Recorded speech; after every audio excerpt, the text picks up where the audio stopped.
Então, vou gravar a aula. Eu já disponibilizo ela também lá para vocês, como eu fiz na semana passada, se vocês observarem, já disponibilizei num arquivo, então vocês têm os links para assistir ela lá no YouTube, tá? Vamos apresentar.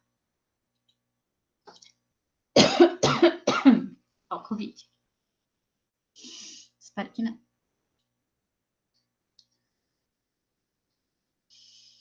Então, vamos lá. Vamos começar pela classificação dos seres vivos, que é o nosso tema, então, inicial do segundo bimestre. Quando a gente fala da classificação dos seres, a gente está falando de uma mania maravilhosa dos biólogos. Se você conversar com um biólogo, ele vai dizer: eu adoro classificar as coisas, eu adoro organizar as coisas em caixinhas. E é isso que a gente faz desde sempre. Todo biólogo, ele adora pegar o indivíduo e classificar ele, encaixar ele na sua caixinha certa, ou seja, com os indivíduos que têm as mesmas características que ele. Agora pensa fazer tudo isso quando a gente tem um grande grupo de indivíduos, né? Então, nós temos hoje, no nosso planetinha, uma camada chamada de biosfera. A biosfera é a camada do planeta em que a gente consegue encontrar vida. Então, todos os seres vivos ficam alocados na biosfera. Agora, imagina, essa biosfera gigantesca em relação a tamanho, todo o nosso planeta, possui um número infinito de indivíduos, que é conhecida como a nossa biodiversidade.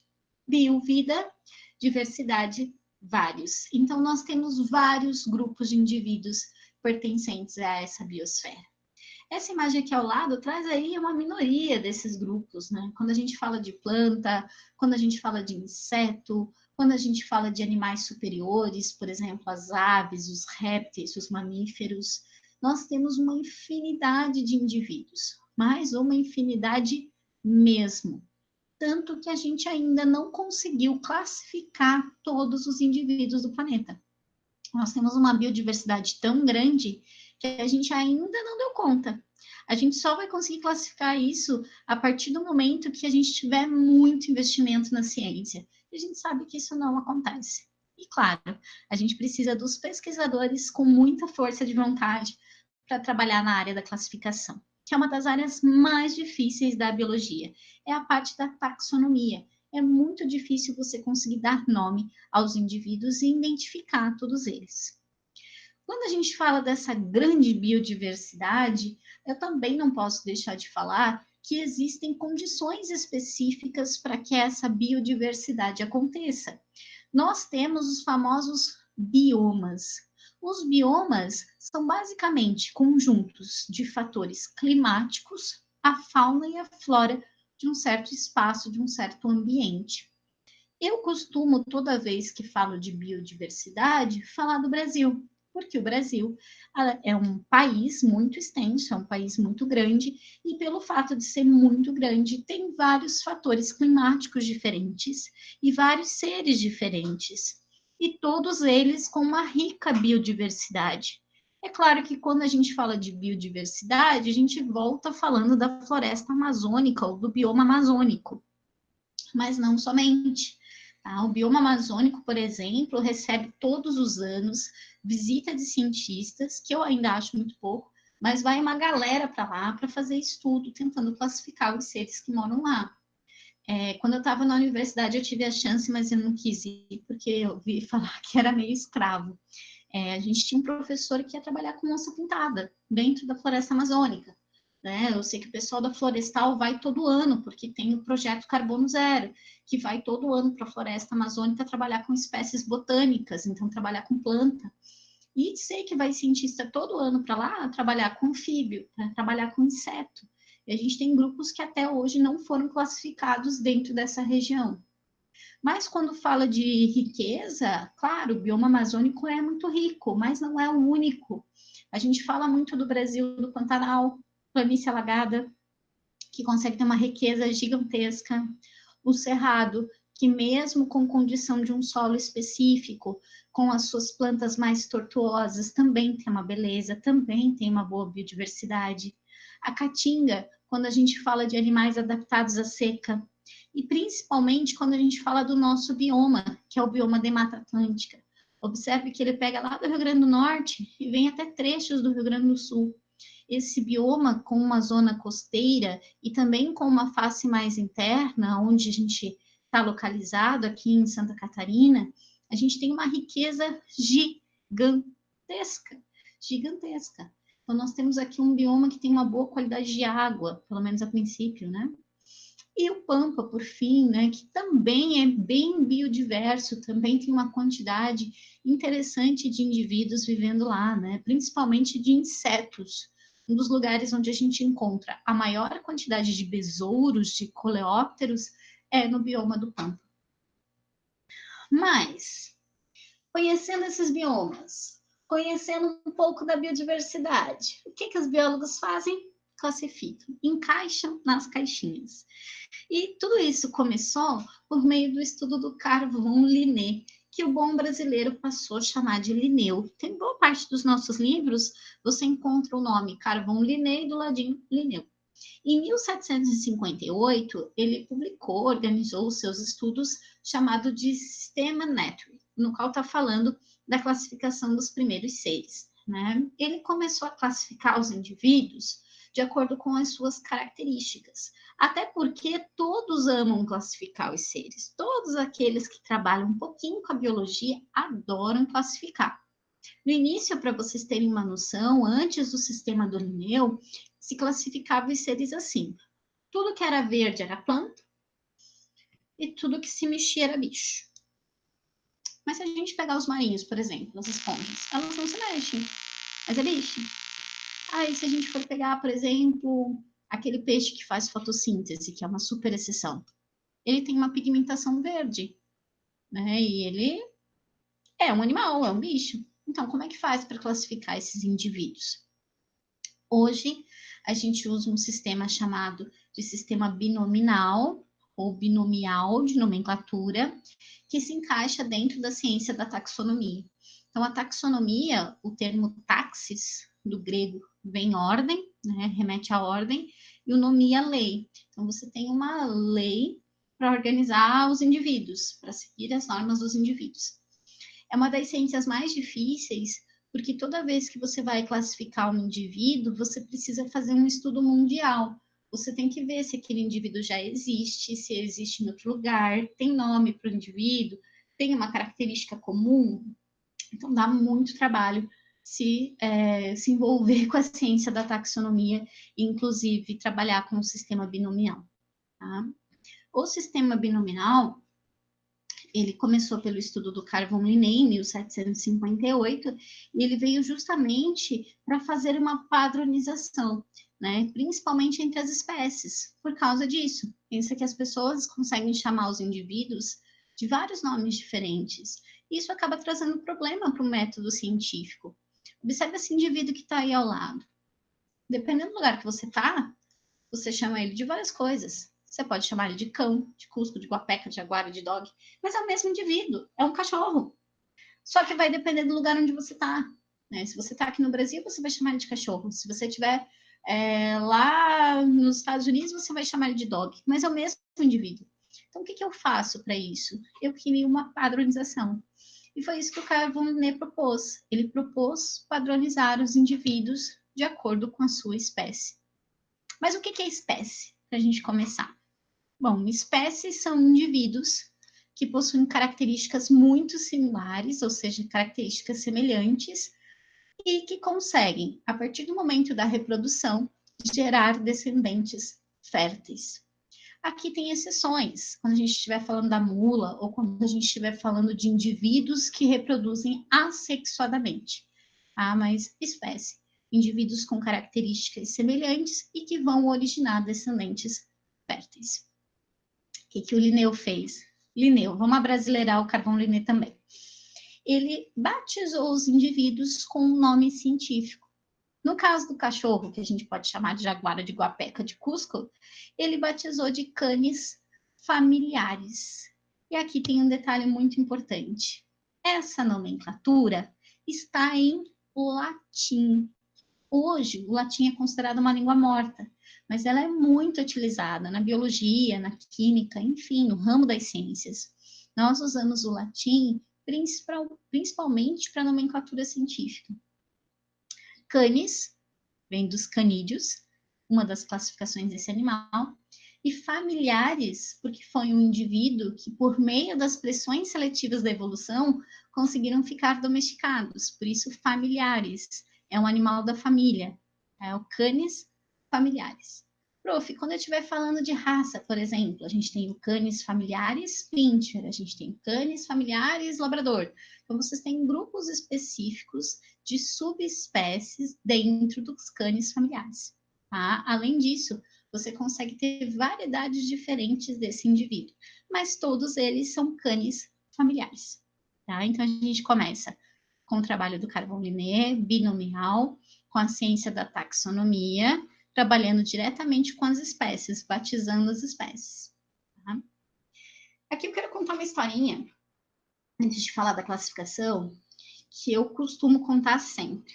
Eu sou apaixonada por isso. Eu tive uma chance espetacular dentro da universidade. Quando eu estava lá, acho que no segundo ano, uma professora minha, que eu vou falar bastante, a professora Rose, amo de paixão, ela estava fazendo um estudo no laboratório. Essa professora trabalha só com parasito, então ela trabalhava só com cocô. O estudo dela era para trabalhar com protozoário, a giardia, e ela começou a trabalhar com alguns protozoários e ela começou a investigar. E ela achou um protozoário, um cocô lagiano, de cachorro, que ela não conseguiu classificar.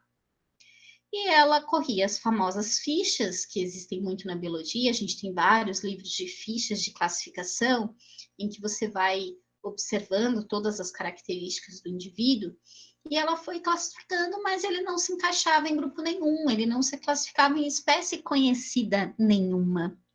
Ela compôs um artigo, escreveu um trabalho científico e encaminhou para os órgãos mundiais competentes a avaliar. E realmente, depois de muita avaliação, mais ou menos uns 2, 3 anos estudando isso, eles disseram, não, ninguém no planeta ainda conseguiu classificar esse protozoário que você identificou em Lages. E o que ela fez? Ela teve a oportunidade de dar a chance, de ter a chance de dar um nome a esse indivíduo. Até o momento, quando eu estava na faculdade, se tinha uma comissão para escolher o nome de um protozoário que vive no cocô. Mas eles não chegaram até o fim do processo. E dizem que não chegaram porque é muito complexo, é muito complicado fazer todo o processo para dar um nome ao indivíduo, justamente porque você tem que seguir todas as regras taxonômicas. Quando a gente estuda essa classificação, uma maneira mais didática, é uma coisa. Quando você está lá com um indivíduo que você precisa classificar, é muito tenso e é muito difícil, porque tem que passar por vários órgãos da biologia e órgãos mundiais, e acaba dificultando muito o processo. Até hoje, pelo que eu sei, ela ainda não conseguiu classificar o indivíduo. E sim, ela teve a chance de conseguir descobrir um ser novo no planetinho. Né? E isso é maravilhoso no contexto científico. Então, eu espero que ela consiga. Eu quero muito poder dizer que a gente teve uma professora que conseguiu fazer isso, mesmo que seja com um protozoário que vive no cocô dos lagianos, né? Pelo menos ela conseguiu identificar um ser novo. Bom, falamos do grande planeta, da biosfera, falamos que na biosfera é uma grande biodiversidade, falamos que o Carbon-Linné começou a classificar essa grande biodiversidade com nomes em relação à sua espécie, é uma classificação binomial, ou seja, tem 2 nomes, que o Carbon-Linné conseguiu organizar essa classificação da sua espécie, ou seja, um nome comum que todos podem identificar o indivíduo. Em todos os cantos do planeta, ele vai ter o mesmo nome científico em latim. Então, independente da forma que você chame, ele vai ter um nome específico em latim. Já vou falar o porquê dessa escrita, tá? E por que ele está desta forma. Logo depois que o Carbon-Linné estabeleceu a espécie dos indivíduos, nós começamos a fazer as linhas de parentesco, Então, esse indivíduo é parecido com esse, mas eles não são iguais. Como é que eu faço para classificar? Bom, espécie. Observem aqui, a gente tem um gato do mato. É um gato do mato pequeno. A gente encontra, inclusive, na nossa região, um gato do mato. A sua espécie é o Leopardus wiri. Acho que a pronúncia não é bem essa, mas observem que é Leopardus. É um nome binomial, então nós temos dois nomes. O primeiro nome sempre está representando o gênero do indivíduo e o segundo a espécie específica. Isso se dá porque todo mundo tem um nome, certo? Eu sou a Chayane. E eu tenho um sobrenome, que é Souza. E no caso dos animais, o sobrenome deles é o gênero. Ele está dizendo, olha, eu posso ter outros parentes com esse sobrenome também, com o meu gênero. Nesse caso, eu tenho um gato do mato, é a sua espécie, então é um conjunto de indivíduos com as mesmas características, que poderão reproduzir e gerar descendentes férteis. Mas existem outros grupos de leopardos que são parecidos. Por exemplo, aqui a gente tem a jaguatirica, que também é um felino de pequeno porte, coisa mais amada do mundo, que é o Leopardus tigrinus. Eles são da mesma espécie? Não, eles não são da mesma espécie. Eles têm algumas características que os diferem entre si. E se reproduzir, pode ser que não gerem descendentes férteis. A questão é que ambos são muito parecidos. Então, eles não são da mesma espécie, mas eles podem ser primos. Portanto, eles fazem parte do mesmo gênero. Então, ambos são do gênero Leopardus e Leopardos. Ok? É só verificar que tem um aluno entrando.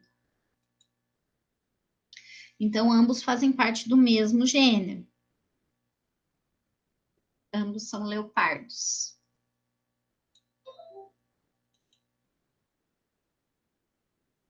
Então, eu tenho a espécie, um conjunto de seres de espécies diferentes, mas com a mesma característica, eu tenho, então, um gênero. Eles são primos, não são da mesma espécie, mas são parentes.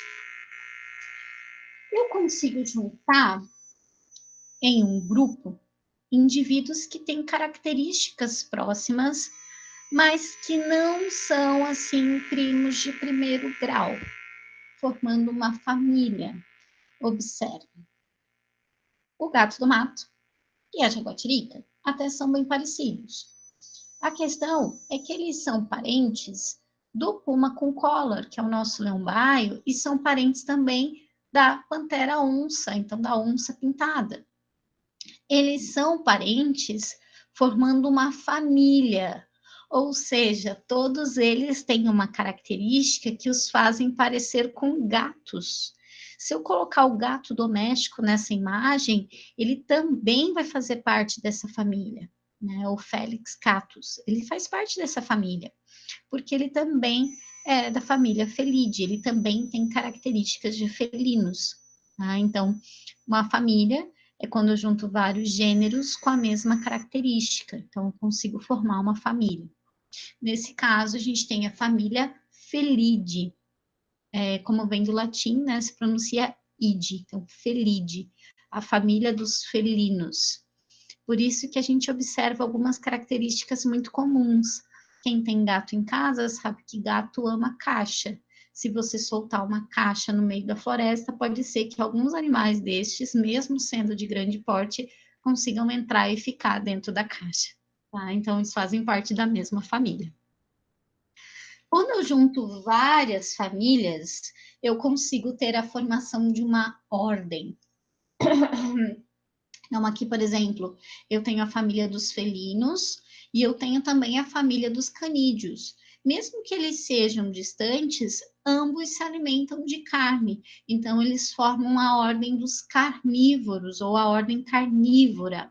Então, mesmo eles sendo distantes de tamanho, mesmo eles tendo características distintas, eles também podem ser agrupados em ordens maiores. Assim como eu posso juntar todas as ordens para formar uma classe. Nós separamos as classes de acordo com cada estruturação, como a mamália. Eu sei que os indivíduos pertencentes à classe mamália são aqueles que mamam, ou seja, os mamíferos. Então, eu consigo trabalhar algumas classes específicas, como a classe dos peixes, dos anfíbios, dos répteis, das aves e as dos mamíferos. A característica específica dessa classe é justamente ter presença de pelos, mamar, né? Então, nós temos aí a classe mamália. Quando eu junto várias classes, eu tenho a formação de um filo. O filo, nesse caso, é o Chordata, ou seja, são aqueles que possuem a coluna vertebral bem desenvolvida, são chamados de vertebrados. Quem são os vertebrados? São os peixes, os répteis, as aves, os mamíferos, os anfíbios. Então, nós temos aqui o filo Chordata, aqueles que terão coluna vertebral. Quando eu junto todos os filos, eu tenho a formação de um reino. Então, nós temos hoje classificados, na classificação mais atual, 5 reinos dos seres vivos. O reino Monera, onde nós temos o estudo das bactérias, o reino Protista, estudo dos protozoários e algas, o reino Fungi, o reino dos fungos, o reino Plantae, das plantas, e o reino Animalia, dos animais. Meu Deus, que biólogos pacienciosos! Sim, eles conseguiram montar a classificação de acordo com a espécie, o gênero, a família, a ordem, a classe, o filo e o reino. Tem classificação acima disso? Tem. A gente consegue estar utilizando a classificação de domínio e alguns até classificam a vida, então, como indivíduos vivos. Então, você consegue classificar a partir daí. Aqui ao lado, né, vou fazer um destaque primeiro, aqui para a direita, nós temos, então, a classificação dos humanos. Nós fazemos parte do reino Animalia. Temos coluna vertebral? Sim, então nós fazemos parte do filo Chordata, classe Mamália, ordem Primatas, família Hominide, gênero Homo, espécie Sapiens. Nós temos uma subespécie, que é o Homo sapiens sapiens, que é o homem que sabe, né? Prof, eu preciso organizar os seres assim. Normalmente a nossa classificação se baseia até família, tá? Mas é interessante que você lembre da ordem da classificação dos indivíduos. Isso é bem importante. Por isso existem vários tipos de macete. Eu anotei 4 para vocês terem uma noção. Tem conteúdo que não tem macete nenhum, que a gente tem que criar, né? E tem conteúdo que tem vários, que é esse caso. Alguns usam o reficofage, então reino, filo, classe, ordem, família, gênero, espécie. Você anota a sua sigla, né? O reficofage. Pode ajudar bastante. Alguns usam esse aqui, que para mim não era comum, tá? Eu descobri ele ontem. Rato frito com orégano fica gostoso, experimente. Cada um, né? Eu aprendi na escola e eu lembro até hoje. Raio forte caiu ontem fazendo grandes estragos. Esse é o que eu uso mais. E o rei ficou claramente orgulhoso da família do genro escolhido. Prefiro esse aqui, né? Raio forte caiu ontem fazendo grandes estragos. Esse eu uso desde da minha segunda série do ensino médio. Então, que é bem conhecido. Não sei se vocês sabem, mas os formulários acabaram saindo da nossa escola, os formulários de física. Vocês não pegaram, né? Mas porque a galera colou esse macete aí no formulário de física, né? Então, depois a tia Léo me chamou, tu conhece isso aqui? Raio forte caiu ontem, que eu conheço. Foi no formulário de física. Então, vocês podem anotar e memorizar o macete para conseguir manter a ordem da classificação dos seres. Então, reino, filo, classe, ordem, família, gênero e espécie. Tá? Então, espécie, indivíduos semelhantes que conseguem reproduzir entre si e gerar descendentes férteis. Quando a gente tem indivíduos da mesma espécie, nós temos, então, indivíduos da mesma espécie, perdão. Quando nós temos indivíduos que são parecidos, mas que não são da mesma espécie, nós temos os gêneros. Quando nós temos um conjunto de vários gêneros, nós temos uma família, e assim por diante. Temos dúvida até aqui? Eu vou continuar por aqui. Qualquer coisa vocês chamem a prof, tá? Quando a gente fala dessa classificação taxonômica, a gente precisa classificar o ser, então, no reino, no filo, na classe, na ordem da família, no gênero e na espécie, de cada grupo em latim. E aqui eu trouxe alguns exemplos para vocês. O do homem, que a gente já havia visto, né? Então, pertencentes à ordem dos primatas, da família Hominidae, do gênero Homo. A barata, por exemplo, é um animal, então, portanto, está no reino Animalia. O filo Artrópoda, que nós vamos estudar esse ano. Na classe Insecta, na ordem Orthoptera, na família Blatidae, no gênero Periplaneta e a espécie Periplaneta americana. O milho, que é um dos mais conhecidos, faz parte, então, do reino vegetal, ou do plantae, do filo Tracteófita, observe o fita, sempre indicando planta, da classe Angiosperma, da ordem das Gramináceas, da família Gramináceae, Zia, e a espécie Zia mes. E assim por diante. Isso vai mudar um pouquinho quando a gente estiver falando, por exemplo, de bactérias, como, por exemplo, a gente encontra aqui a da Escherichia coli, que é uma das mais comuns. Ok? Mas como é que faz essa nomenclatura, prof? Como eu falei, a partir de agora vocês não podem errar a nomenclatura científica, porque a nomenclatura, ela sempre vai estar escrita em latim. Se a gente estiver falando de um indivíduo conhecido, você já vai conseguir ter uma certa facilidade para encontrar essa nomenclatura. E você vai encontrá-la sempre dessa forma, ou grifado ou em itálico. Grifado de que forma? Com um traço embaixo da palavra. Ou itálico. Itálico é aquela letra tortinha, como vocês encontram aqui ao lado. Tá? É interessante, sempre que se faz um trabalho digitado, manter em itálico. Mas quando você escreve à mão, no quadro, no caderno, é um pouco difícil você manter essa letra em itálico. Tem que ser um aluno muito perspicaz para escrever a letra toda de ladinho. Então, o que a gente faz? A gente passa um traço. E observe, não é um traço contínuo. Eu tenho um traço na primeira palavra e um traço na segunda. Nunca mais vou esquecer, eu levei um tapa por causa disso. Eu estava escrevendo um nome científico no quadro e a professora viu e eu passei um traço só, mas eu ia pagar o meio, eu sabia que não podia. Só que não deu tempo, ela me virou um tapa, não, assim que se escreve. E eu aprendi, nunca mais vou esquecer. Sempre quando a gente escreve o nome científico do indivíduo, que a gente fala da espécie, a espécie, como segue um sistema binomial, ele sempre traz o gênero. Então, o gênero é o sobrenome do indivíduo. O gênero sempre deve ser escrito com a inicial, com a letra maiúscula. Então, o homo do Homo sapiens sempre tem que estar com a letra maiúscula. E a espécie sempre com a letra minúscula, tá? Então, fiquem bem atentos a isso. Só que existem alguns casos que são as exceções, que, por exemplo, vamos fazer uma homenagem, que é o caso do número 2.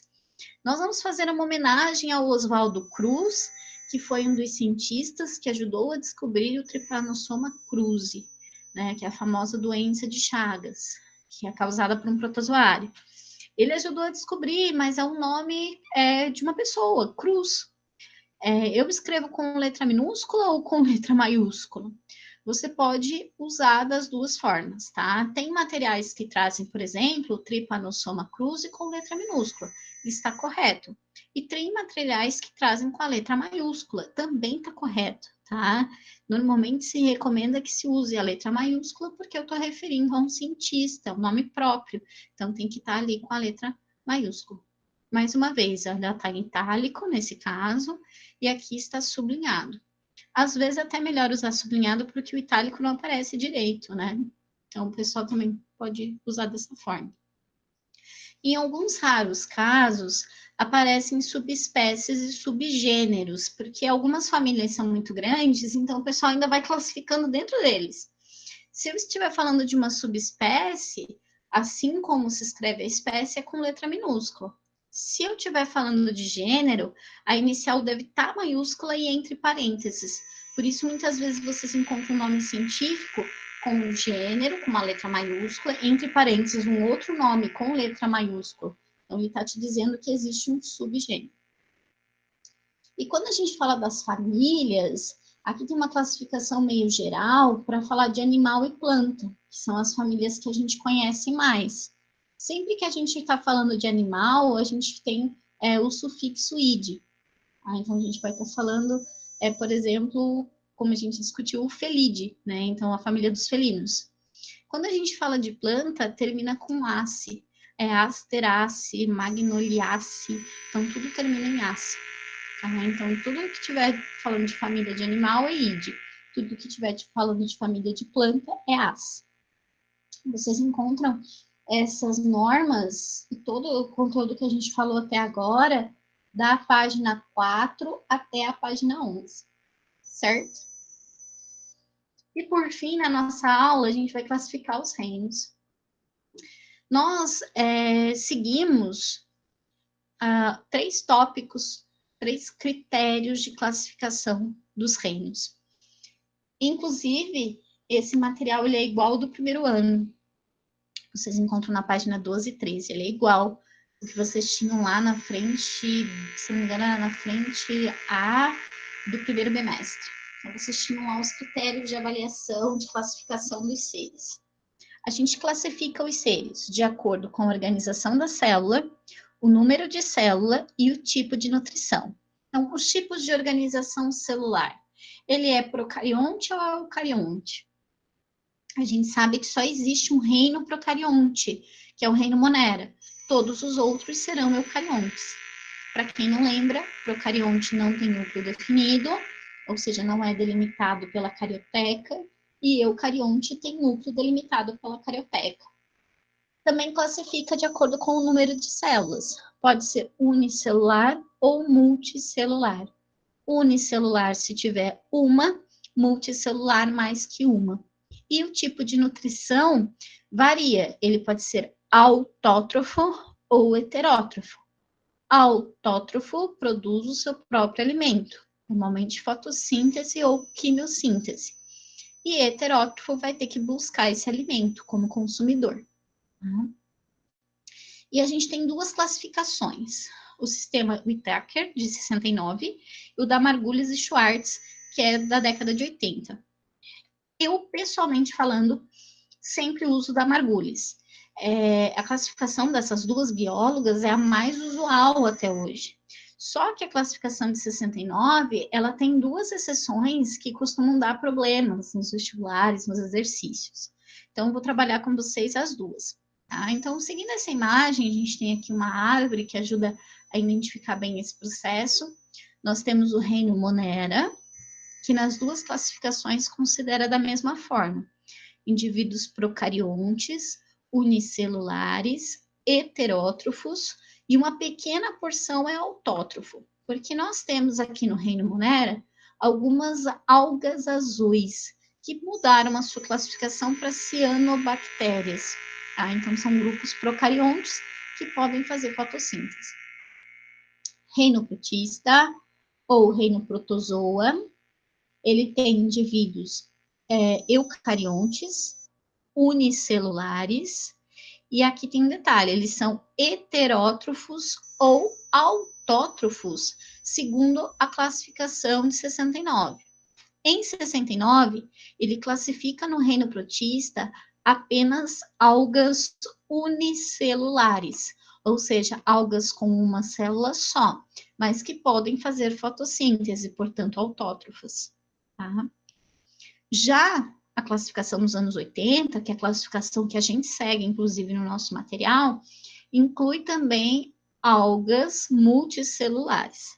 Tá? Então, hoje está tudo no reino protista. Como eu já falei antes, o reino protista é o reino das bizarrices. Então, além de protozoários e algas unicelulares, multicelulares, tudo que for muito estranho vem para o reino protista. Tá? O ano passado teve aquela descoberta do animal bolha que acabou sendo classificada no reino protista, ele veio para cá. Tá? Logo depois, então, nós temos o reino fungi, indivíduos eucariontes, multicelulares ou unicelulares, e esses indivíduos são heterótrofos. Quando se fala de fungo, o pessoal pensa, isso aí faz fotossíntese, com certeza, ele parece uma planta. Não, ele não faz. Ele é heterótrofo por absorção. Então, ele vai jogar uma enzima no meio ambiente, vai decompor aquele produto primeiro para conseguir absorver só a substância. Tá? Então, nós temos também o reino Plantae, para a classificação de 69, metáfita. Era metáfita porque incluía também as algas multicelulares. Segundo a classificação da Margulis e Schwartz dos anos 80, a gente tem aqui, então, grupos eucariontes, multicelulares, autótrofos. E aqui nós não incluímos mais as algas, tá? Nós só temos indivíduos que tenham uma estrutura reprodutiva específica, tá? Então, nós não temos mais as algas. E, por fim, nós temos o reino Animalia, no qual compõe indivíduos eucariontes, indivíduos multicelulares e indivíduos heterótrofos, também classificados como metazoa, né? Então, na classificação de 69. Mudou apenas a nomenclatura, não mudou muitos seres de lugar. Tá? Vale destacar, nesse segundo bi a gente vê Monera, protista, fungi e o começo do Plantae. Tá? E lá no terceiro a gente vê todos os animaizinhos, toda a classificação desses grupos. Meus queridos, tranquilo até aqui? Sim. Por enquanto, sim. Ficou legal? Por enquanto, sim. Ficou legal de visualizar? Vocês encontram isso lá no material de vocês até a página 12. Sugiro que dê uma olhada, dá uma grifada na apostila, tá? Eu organizei para vocês para essa semana também 4 exercícios bem simples no plural. Eu estou diminuindo o número de exercícios porque eu sinto que está ficando pesado, o povo está com muito índice de conteúdo, então eu optei em diminuir um pouquinho os exercícios. Então, lá no plural tem 4 exercícios para responder até sábado. Então, procurem tirar um momentinho, alguns minutos, para dar uma olhadinha na apostila e responder os exercícios, tá? Vocês observam que vai ficar a classificação de domínio e a parte de taxonomia para a semana que vem. Aí eu vou falar um pouquinho de cladística, vou entrar um pouquinho até na questão evolutiva, certo? Por hoje eu encerro a minha aula. Espero que vocês tenham gostado. Tem alguma dúvida que eu possa responder? Ô, prof, dá da senhora mandar os slides lá no grupo ou no plural? Mando, sim. Eu mando lá no plural, que é um pouco mais... Não que seja mais fácil, mas para a gente seguir as normas da escola, eu mando lá pelo plural. Fica mais organizado também o nosso grupo do WhatsApp. E eu mando também para vocês o link dessa aula de hoje, que eu subo lá no YouTube, caso vocês queiram rever. Certo? Tá bom, obrigada. Por nada. Meus queridos, qualquer dúvida que vocês tenham, vocês podem chamar, a prof está à disposição. E uma boa semana para vocês. Boas aulas, bom descanso e a gente se encontra na semana que vem. Até mais. Beijo. Tchau, Chay. Obrigada. Tchau, meus anjos. Professora, Saudades. tchau. Tchau, prof. Tchau, pessoal. Tchau, prof. Até mais.